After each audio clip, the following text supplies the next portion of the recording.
This is not going to involve any complicated algorithms that calculate the exact ratio of time spent on chores and time spent on devices. It's not going to involve any watchdog apps that lock you out of devices after a certain number of minutes spent using them.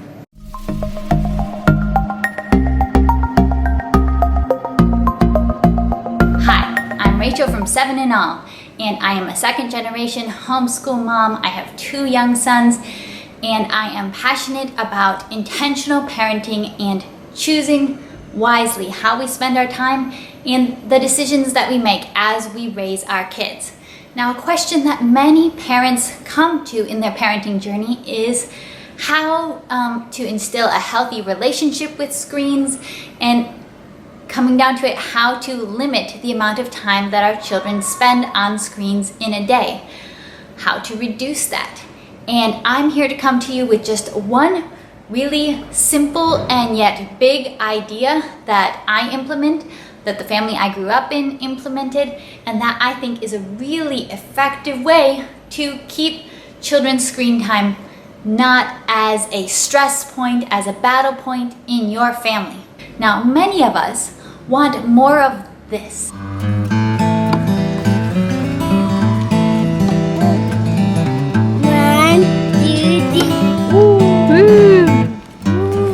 And this.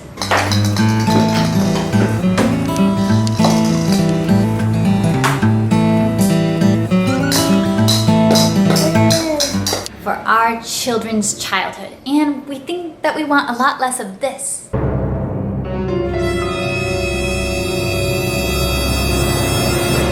But how do we get to that point? What can we do so that our children aren't necessarily growing up with a screen always in one hand and having a default mode of, I'm bored, better turn on a phone, a tablet, a computer, a TV. What can we do if we want something different? Now, my one big piece of advice, my one overarching piece of advice right here is don't invest in child-safe, child-specific, child-dedicated screens for your kids. Now, I am not here in judgment at all. I am here because so many parents, I've heard it again and again, that this is a stress point. This is a point that brings sadness and frustration and a battle within the family, dealing with young children and their relationship with screens and entertainment, digital entertainment, and how to do it. And that's why I really think that this is a very simple idea, but one that can be pretty big to implement in today's world. So I'm going to talk about a couple of reasons why it is so effective to simply not invest in screens specifically for your kids. Why that's so effective. I'll talk about some of the kind of reasons why you might not want to do it, or some of the reasons why people choose not to.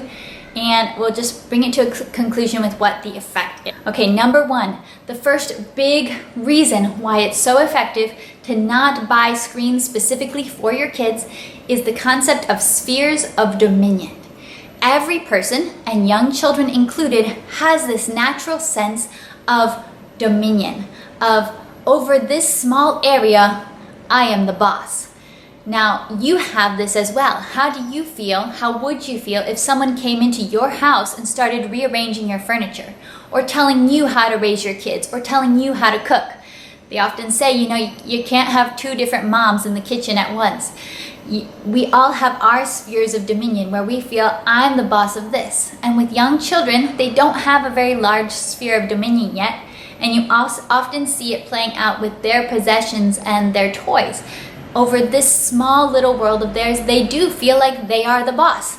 This is their possession. They own it, and they get to decide what happens with their cars or with their dolls or their different toys. They get to decide what kind of tower they build with their blocks.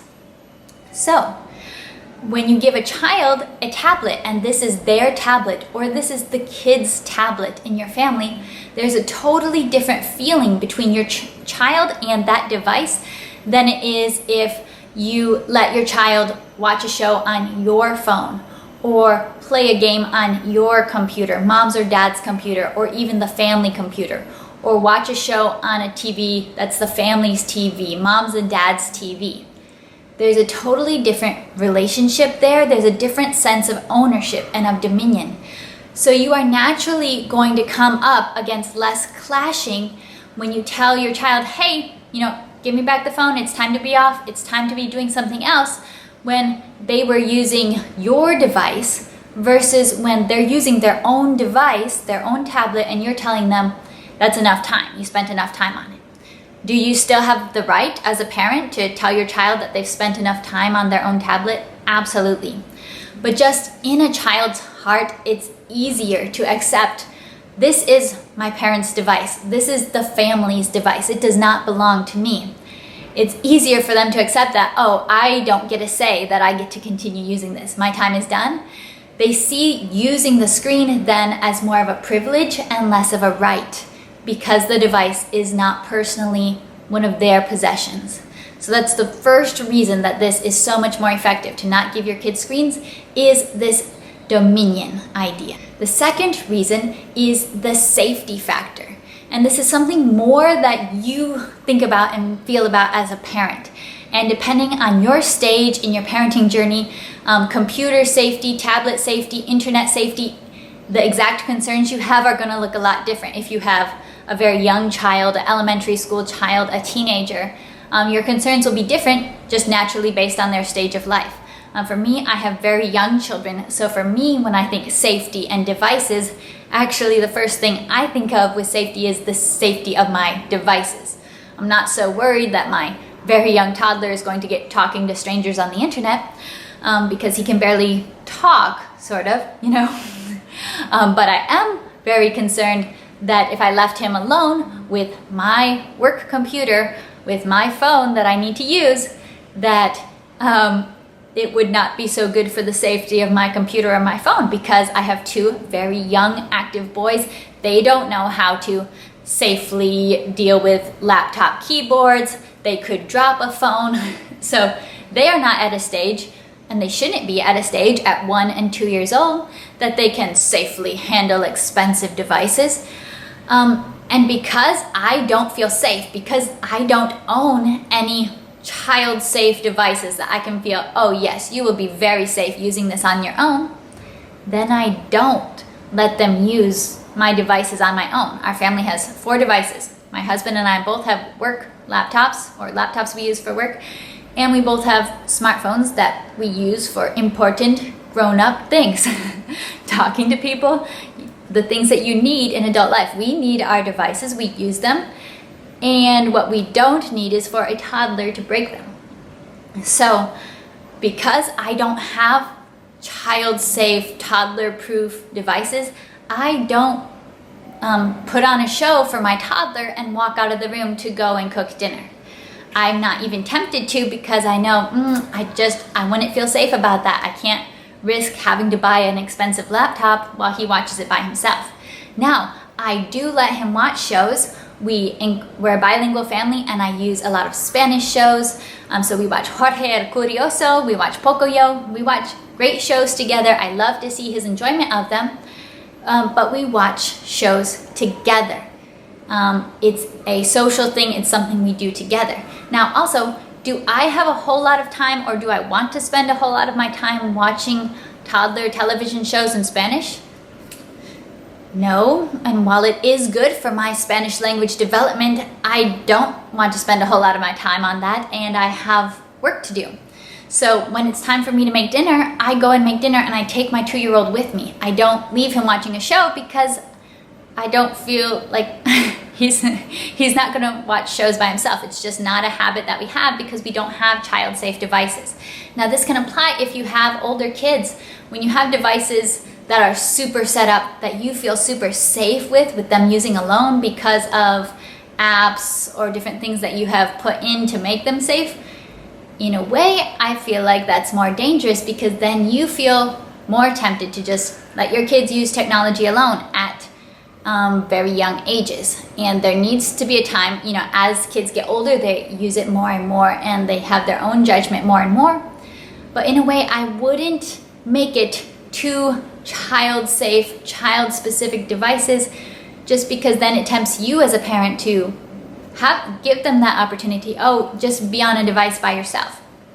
which I don't think our kids need more alone time with devices. The third big reason that this is so effective is investment. When we spend our money in something, we want to get our money's worth out of it. When we invest into child-safe devices, when we buy tablets for our kids, we want to get our money's worth. So then we tend to naturally work screen time into our daily schedules, and we make time for it, and we make it a priority. Sure, maybe a small priority, 20 minutes a day or something like that, but we make time for it.